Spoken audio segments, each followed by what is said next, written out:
Brought to you by Agilus Diagnostics. Health test की बात आती है तो मैं भरोसा करता हूँ India largest diagnostics company Agilus diagnostics. खुद को टेस्ट करते रहो। इजराइल ने हिजबुल्लाह को नेस्तनाबूद करने की खाई कसम। इजराइल का सुपर प्लान हिजबुल्लाह को करेगा तबाह। इजराइल और हमास की जंग के बीच जब से हिजबुल्लाह उतरा है तब से उसे नुकसान ही झेलना पड़ रहा है।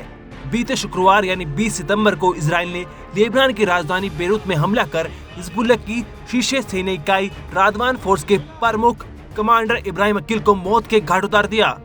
लेकिन इजराइल यही नहीं रुक रहा है। इजराइल का कहना है कि ये तो अभी शुरुआत है, वो हिजबुल्लाह के कमांडर को चुन चुन के मारेगा। इब्राहिम अकील की हत्या की घोषणा के कुछ घंटों बाद ही इजराइल डिफेंस फोर्सेज यानी आईडीएफ ने हिजबुल्लाह को चेतावनी दे डाली।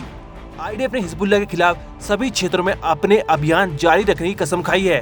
इसका मतलब है कि आईडीएफ अपने अभियान को तब तक नहीं रोकेगा जब तक हिजबुल्लाह पूरी तरह से तबाह नहीं हो जाता। एक्स प्लेटफॉर्म पर शेयर के एक बयान में हिजबुल्लाह के वरिष्ठ सैन्य कमांडर इब्राहिम अकील की हत्या की पुष्टि हुई।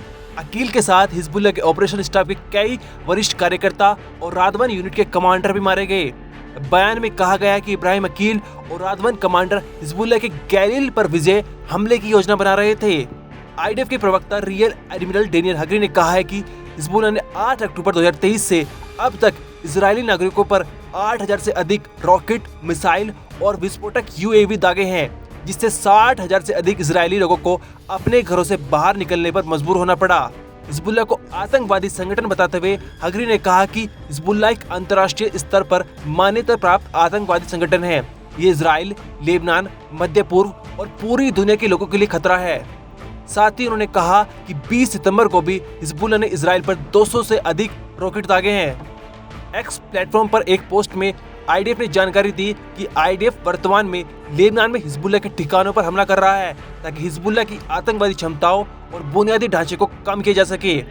दशकों से हिजबुल्लाह ने नागरिक घरों को हथियार बनाया है, उनके नीचे सुरंग खोदी है और नागरिकों को मानव ढाल के रूप में इस्तेमाल किया है।